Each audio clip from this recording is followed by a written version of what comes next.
ఈ మధ్య కాలంలో మనం గమనించినట్లయితే గూగుల్ మ్యాప్‌ని నమ్ముకొని చెరువులోకెళ్ళాడు ఒకడు.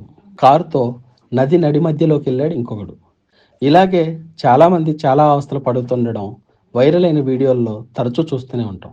సరిగ్గా అలాంటి సంఘటనే తెలంగాణ నయాగరాగా పేరొందిన బొగతకు అతి సమీపంలోని మహితాపురం వాటర్ ఫాల్స్ వద్ద జరిగింది. వివరాల్లోకి వెళ్తే ములుగు జిల్లా వెంకటాపురం మండల పరిధిలోని మహితాపురం వాటర్ ఫాల్స్ను తిలకించేందుకు వరంగల్ నిట్ కళాశాలకు చెందిన 7గురు ఇంజనీరింగ్ విద్యార్థులు వచ్చారు. కాగా విద్యార్థులు గూగుల్ మ్యాప్ సహాయంతో అటవీ మార్గంలో వాటర్ ఫాల్స్ను తిలకించేందుకు వెళ్లారు.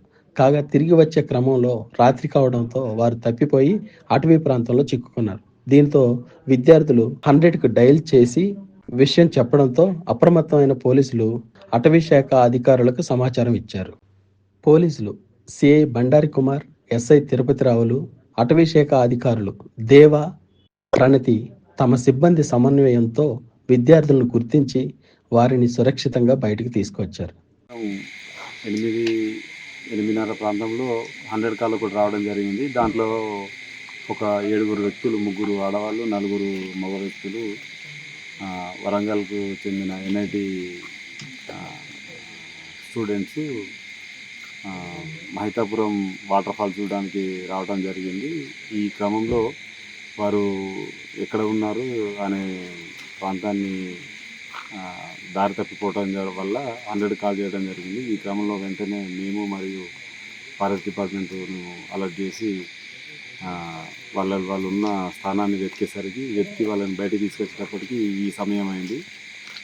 ఇప్పుడు మనకు కొంచెం రెయిన్ఫాల్ తగ్గి ఉండటం వల్ల మనం తొందరగా వెళ్ళని వాళ్ళను సైట్ చేసి బయటికి తీసుకురావడం జరిగింది సేఫ్గా. కానీ ఆ వాటర్ ఫాల్కి ఎలాంటి అనుమతి లేదు, ఎక్సెప్ట్ బొగత వాటర్ ఫాల్కు నుంచి దేనికి కూడా ఈ ప్రాంతంలో ఏ వాటర్ ఫాల్ కూడా అనుమతి లేదు. ఇప్పుడు ఉన్న వర్షం కొట్టే స్థితిలో బొగత వాటర్ ఫాల్ కూడా అనుమతి నిరాకరించబడింది.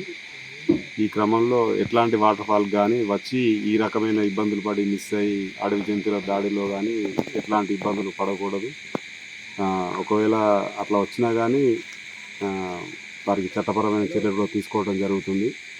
అనుమతి లేని వాటర్ ఫాల్స్ కూడా ఎవరు కూడా వచ్చి ఈ రకమైన ఇబ్బందులు ప్రాణాలతో చెలగటమాడుతూ ఇంత ఇబ్బందులు పడకూడదని చెప్తున్నాం. అందరికీ ఒక హెచ్చరిక చెప్తున్నాము. అట్లాంటి వాళ్ళకు కూడా ఇప్పుడు వాళ్ళని కూడా బైండ్ ఓవర్ చేయడం జరుగుతుంది. ఆల్రెడీ చేస్తున్నాము. వాళ్ళని కూడా బైండ్ ఓవర్ చేసి ఒకవేళ ఇట్లాంటివి జరిగింది వాళ్ళే విలేజెస్ తీసుకెళ్తున్నారు అనేది మాకు ఇన్ఫర్మేషన్ వస్తే వాళ్ళపైన కూడా చట్టపరమైన చర్యలు తీసుకుంటాం.